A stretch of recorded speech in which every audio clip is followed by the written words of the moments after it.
ఇరాన్లోని అల్లర్లకు ట్రంపే కారణమని ఆరోపించిన Iran supreme leader Khamenei, America అధ్యక్షుడు డొనాల్డ్ ట్రంప్పై Iran supreme leader Ayatollah Khamenei తీవ్ర స్థాయిలో మండిపడ్డారు.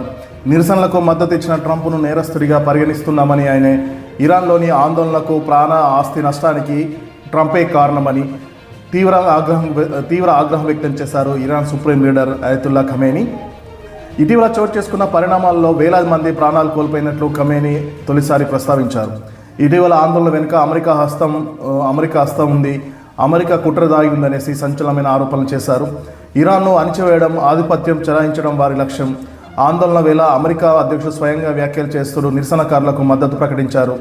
అందుకే ఆయన నేరస్తుడిగా పరిగణిస్తున్నాం.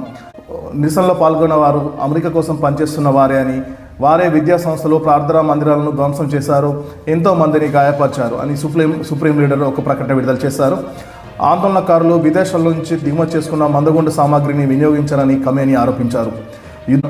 యుద్ధం వైపు దేశాన్ని తీసుకెళ్లాలని అనుకోవడం లేదన్నారు.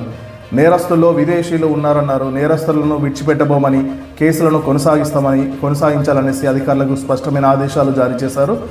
అయితే ఆందోళన పాల్గొన్న వారిలో దాదాపు 800 మందికి ఇరాన్ ప్రభుత్వం మరణశిక్ష అమలు చేస్తుందనే వార్తలు వచ్చాయి. అయితే అమెరికా హెచ్చరిక నేపథ్యంలో గల్ఫ్ దేశాలు జోక్యంతో తదనంతరం పరిణామాల తర్వాత ఇరు దేశాలు వెనక్కి తగ్గినట్టు కనిపించాయి.